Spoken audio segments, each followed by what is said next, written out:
কথা বলতে কি আমি খুব খুশি হয়েছি এই বইটা আমি পেয়ে। 210 টাকার এইটা বই। এবং খুশির দুটো কারণ আছে। প্রথমত বইটা খুব খুব ভালো এবং আমার খুব পছন্দের বই, কারণ বিজ্ঞান, সনাতন ধর্ম আর বিশ্ব সভ্যতা। আমি তো বিজ্ঞানের ছাত্র। তো আমার মনেও কিছু কিছু প্রশ্ন সবসময় উদিত হয়। তো তবুও এখন যদিও আমি অনেকটাই কনভিন্সড হয়ে গেছি, তবুও কিছু কিছু ছোটোখাটো ওই যে বলে না উকি মারে, এখনও জল মনে হয় যেন এটা কেন ওটা কেন। তো সেই সমস্ত প্রশ্নের খুব সুন্দর উত্তর দিয়েছে এই বইগুলোতে। আমি দু একটা পড়ছিলাম, আজকে কিনে এনেছি কিন্তু দু একটা পড়ছিলাম তো ভালো লাগলো। আর এটার দামটাও খুব সস্তা, 210 টাকা নিচে। তবে বললো যে ইসকনের যে মাঝে মাঝে দাম চেঞ্জ হয়। তো এখন 210 টাকায় এটা পাচ্ছেন ঠিকই, কিন্তু আর কদিন পরে এটা 410 টাকা, লিস্ট তৈরি হয়ে গেছে, 410 টাকা হয়ে যাবে। তো আমি বেশ ভালো সস্তায় সস্তায় পেয়ে গেছি এবং বইটা খুব ভালো।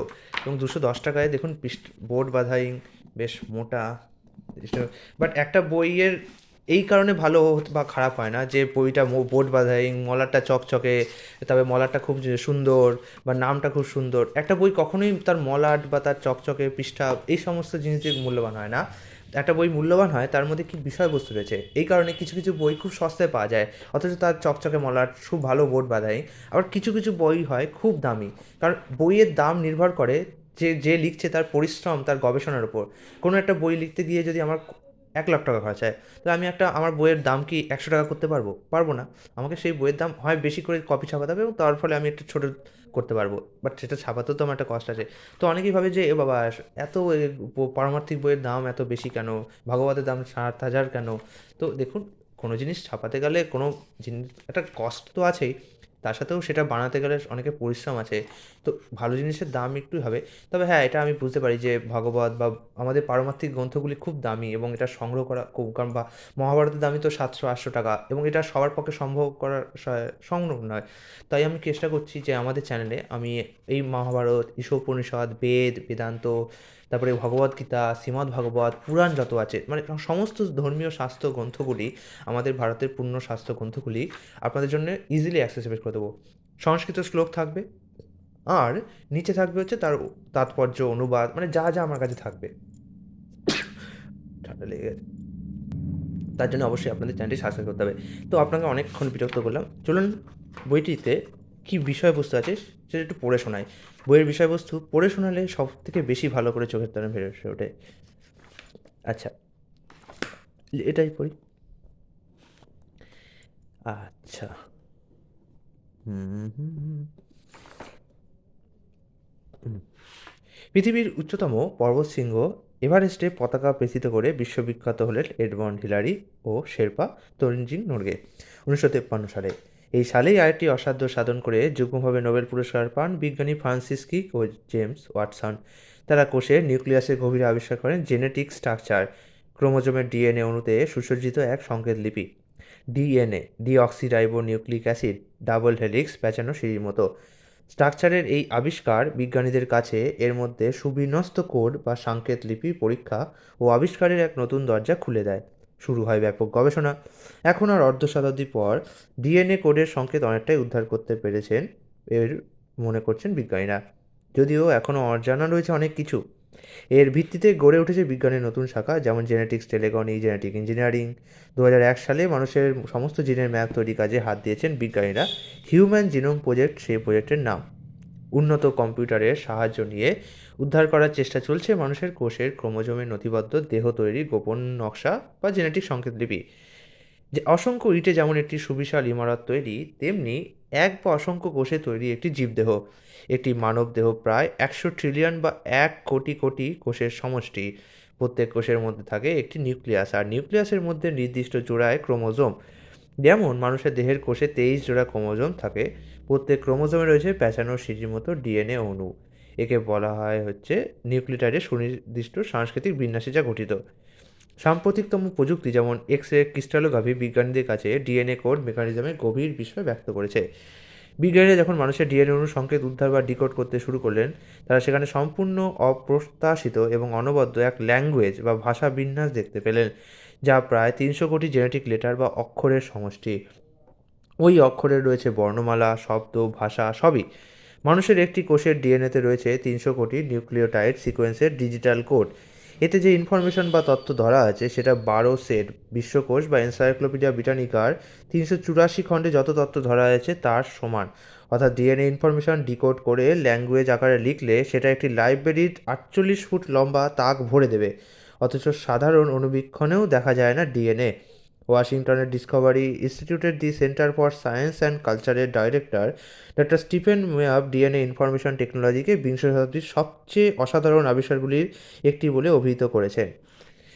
এইখানে একটি উন্নত ভাষা বা ল্যাঙ্গুয়েজে এই উপাদানগুলি অবশ্যই থাকতে হবে।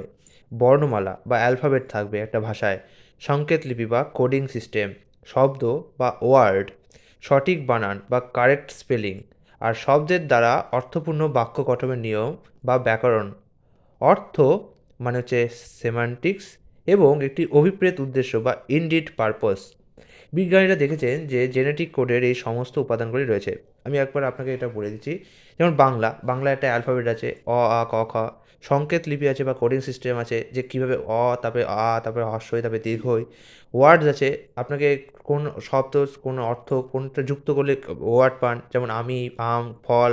সঠিক বানান আছে, এমন না যে অয়াকার ম আমি হয়ে গেল, অয়াকার ম আম। শব্দের দ্বারা অর্থপূর্ণ গঠন বা বাক্য নিয়ম আছে, তার অর্থ আছে, অর্থাৎ আম মানে একটা ফলকে বোঝাচ্ছে, আর আমি মানে আমাকে বোঝাচ্ছে। এবং এটি অভিপ্রেত উদ্দেশ্য। আমি ফল খাই, এর মানে আমি ফল খাই, এর মানে এই না যে সে ফল খায় বা হনুমান ফল খায়। আমি ফল খাই মানে আমি ফল খাই, অর্থাৎ এই দ্বারা বোঝাচ্ছি যে আমি ফল খাই, মানে আমি একটা উদ্দেশ্য পালন করছি। বিজ্ঞানীরা দেখেছেন যে জেনেটিক কোডের এই সমস্ত উপাদানগুলি রয়েছে।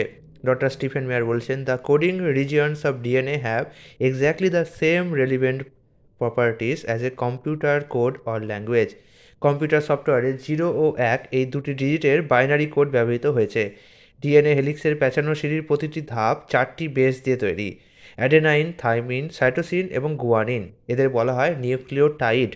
নিউক্লিওটাইডের যেটাকে বলা হয় এটিসিজি বা অ্যাডিনোসিন সাইটোসিন সি, মানে সাইটোসিন, আর জি হচ্ছে গুয়ানিন, জেনেটিক বর্ণমালার অক্ষর হিসেবে কাজ করে। আরএনএতে দুটো অনুপস্থিত থাকে, মানে অ্যাডিনোসিন, থাইমিন, সাইটোসিন, গুয়ানিন। আমার মনে নেই আরএনএর কী থাকে, আমি ভুলে গেছি, বাট দুটো অনুপস্থিত থাকে, মানে অন্য দিয়ে থাকে। তো যাই হোক, এখানে আমি দেখছি, আমি পুরোটা পড়বো, অনেকটা বড় কিন্তু আমি পুরোটা পড়লাম না। আশা করি আপনি বুঝতে পারছেন যে আমি বিষয়টা একটু সরল করে দিই। যে ডিএনএ যখন ডিকোড করা গেছে, ডিএনএতে একটা সংকেতিক দেখা গেছে, এই যে প্রতিটা মানুষ কেমন হবে তার সংকেত ডিএনএতে লেখা থাকে। এবার বিজ্ঞানীরা দেখেছেন এই ডিএনএতে একটা ভাষার মাধ্যমে লেখা আছে, যাকে সংকেত বলে। ভাষা মানে এই না যে আমি ফল খাই এরকম টাইপের না। ভাষা মানে যেমন কম্পিউটার পরে যখন কম্পিউটারে 0 আর 1 দিয়ে ভাষা, কম্পিউটার ল্যাঙ্গুয়েজ, জাভা, তারপরে হচ্ছে C++ ইত্যাদি ভাষা দিয়ে কম্পিউটার ল্যাঙ্গুয়েজ লেখা হয়, ঠিক সেইভাবে ডিএনএতেও একটা ভাষার পাওয়া গেছে।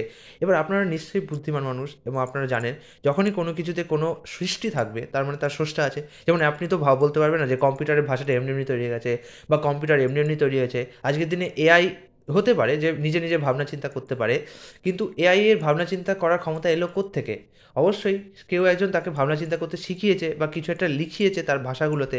তো এটা দিয়ে আপনারা ভাবুন না, যদি একটা এআই যে নিজে নিজে ভাবনা চিন্তা করতে পারে, তাকেও একটা মানুষ ছাড়া কেউ সৃষ্টি করতে পারছে না। তো আপনি মানুষ যে কিনা নিজে ভাবনা চিন্তা করতে পারে, তো আপনারও তো নিশ্চয়ই কোনো স্রষ্টা আছে। তো এই সরল যুক্তিটা কেউ বুঝতেই চায় না। তারা ভাবে যে সব কিছু এমনি এমনি হয়ে গেছে। আপনি একটা রং আর তুলি পাশাপাশি রেখে দিলে সেটা এমনি এমনি আঁকতে পারবে? আপনি একটা জল আর বোতল পাশাপাশি রেখে দিলে জলটা আপনা আপনি বোতলে ভরে যাবে?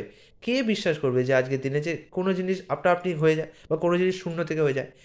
কোনো কিছুর সৃষ্টি হয়েছে তার মানে তার স্রষ্টা আছে, তা নাহলে সৃষ্টি হবে কী করে? তো এই সহজ জিনিসটা বুঝতে হবে। তো এই বইটা এই কারণে গুরুত্বপূর্ণ, এখানে বিজ্ঞানের আলোকে ভগবদ্গীতাকে মানে ভগবত তত্ত্বকে ব্যাখ্যা করা হয়েছে। নর্মালি আমরা দেখি ভগবত তত্ত্বের আলোকে অন্য কিছু ব্যাখ্যা করা হয়, বাট এখানে বিজ্ঞানের আলোকে, অর্থাৎ বিজ্ঞান কী আবিষ্কার করেছে, আর আমাদের প্রাচীন ঋষি মুনিরা, আমাদের প্রাচীন জ্ঞান, পুরাণ, বেদ, মহাকাব্য, এগুলো কী বলছে। তো দুটোকে কম্প্যারিজন করে দেখা হয়েছে যে দুটো একই সুরে কথা বলছে। এইভাবে বিজ্ঞানের দ্বারা ভগবানের অস্তিত্বকে প্রমাণ করা হয়েছে। আজকের দিনে মানুষ সবথেকে বেশি কী শোনে? বিজ্ঞানের কথা শোনে। কারণ বিজ্ঞান কী করতে পারে? ভবিষ্যৎবাণী করতে পারে। কিন্তু আশ্চর্যের বিষয় জানেন, ভগবতে অলরেডি অনেক বিষয়ে ভবিষ্যৎবাণী করা হয়েছে যেটা মিলে গেছে। যেমন কলিযুগ কেমন হবে, যেমন কলিযুগে কী কী ঘটনা ঘটবে, এই সমস্ত ভগবতে আছে। আমি অবশ্যই আপনাকে একটা ভিডিও করে দেখাবো যেখানে কলিযুগের ভবিষ্যৎবাণী কী করা হয়েছে, চৈতন্য মহাপ্রভুর ব্যাপারে কী বলা হয়েছে, তার শ্লোকগুলো, তার অর্থগুলো। আপনারা নিচে অবশ্যই মন্তব্য করুন কমেন্টে যে আপনারা সেই ভিডিওটা কবে চান। ঠিক আছে? আমি ঠিক সেই দিনই পাবলিশ করব। ঠিক আছে?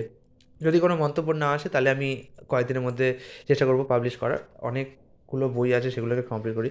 তো এই বইটা খুব গুরুত্বপূর্ণ তাদের জন্য যারা বিজ্ঞানী দৃষ্টিকোণে ভগবানকে আছে। আমরা সাধারণত বিজ্ঞান জানি বলে ভগবানকে মানতে চাই না। যে আমি তো বিজ্ঞান জানি আর বিজ্ঞান বলছে ভগবান নেই। তাই না? তো এই বইটা পড়লে আপনার আরও পরিষ্কার হবে ক্লিয়ারিটিটা। খুব সুন্দর একটা বই এবং সকলের পড়া উচিত।